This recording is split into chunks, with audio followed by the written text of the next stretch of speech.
Vous adorez, la Bible est votre idole. Je vous montre la preuve de l'idolâtrie de la Bible maintenant. Regardons Ézéchiel chapitre 14, verset 3. Et quelqu'un d'autre me prend Jérémie 18, verset 15. Ézéchiel 14, 3.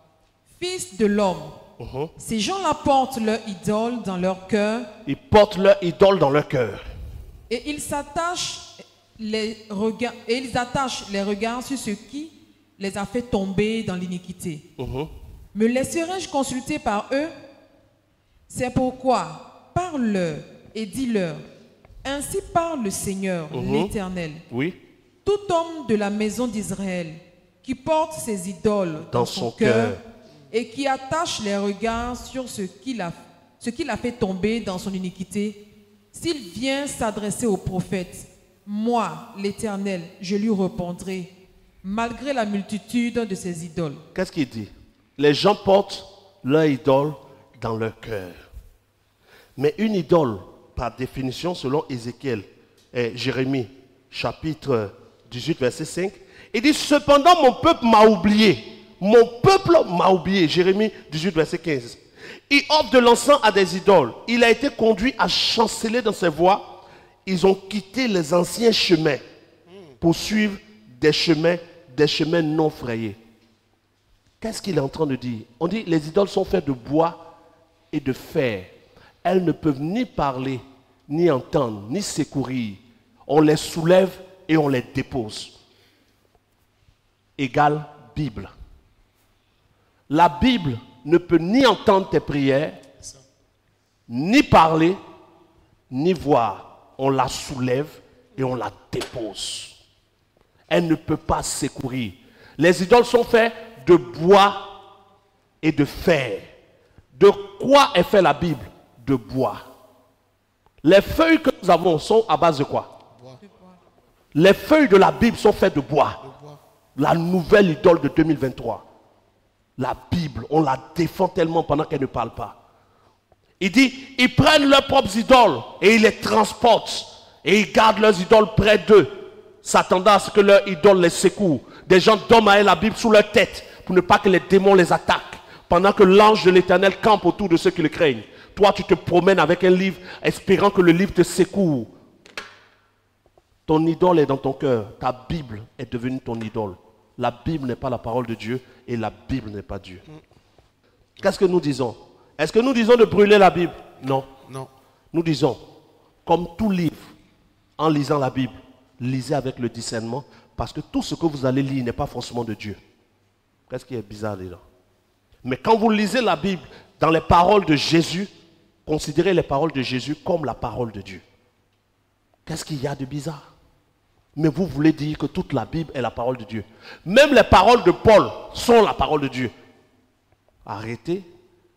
1 Corinthiens chapitre 13, Paul dit, je ne connais qu'en partie, je peux me tromper. Paul même le dit. 1 Corinthiens 3, Paul dit, des gens disent, moi je suis de Paul. Il y a d'autres qui disent, je suis d'Apollos. D'autres disent, je suis de Céphas. D'autres disent, je suis de Jésus. Mais que ce soit Paul, Apollos, Céphas ou Pierre, nous ne sommes rien. Ouais. C'est Jésus qui compte. Vous prenez les paroles de Paul pour contredire les paroles de Jésus.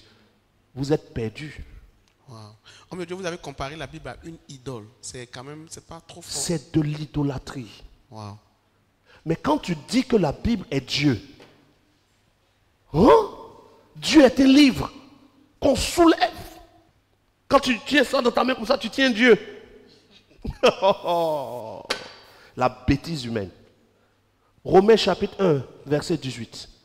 Qu'est-ce que Dieu manifeste envers ces gens? Beaucoup pensent qu'ils sont en communion avec Dieu, mais ils sont en communion avec des démons.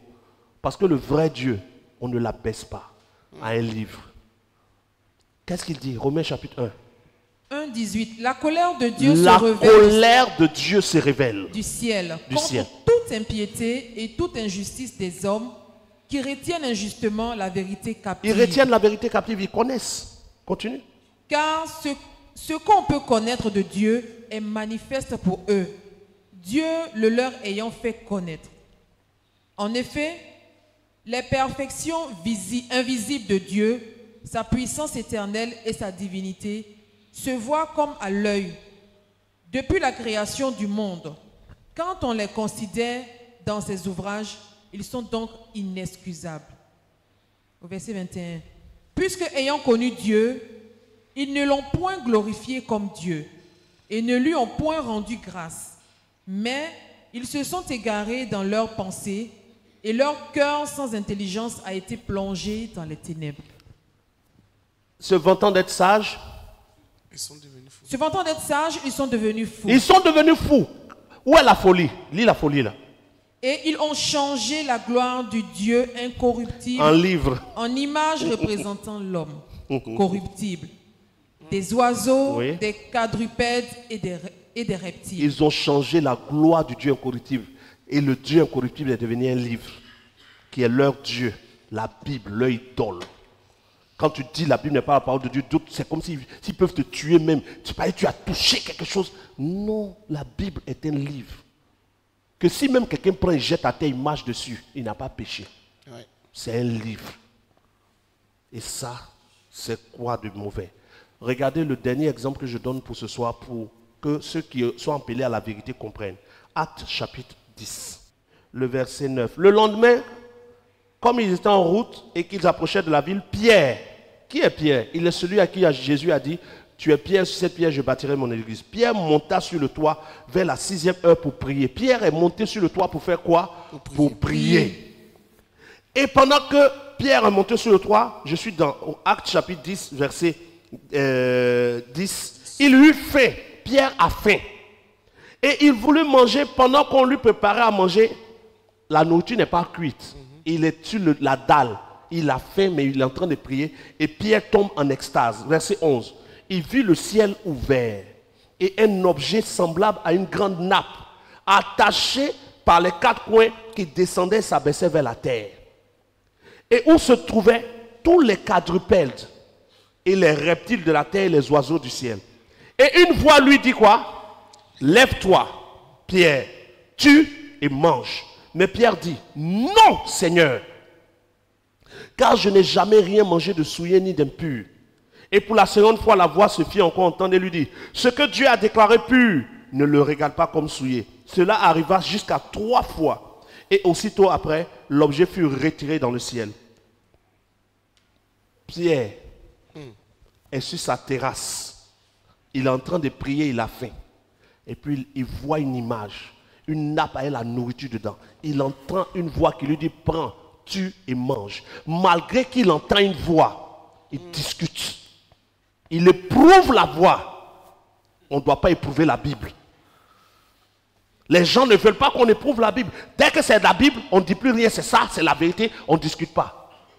Mais même Pierre, même quand il entend une voix, il dit, je n'ai jamais fait ça.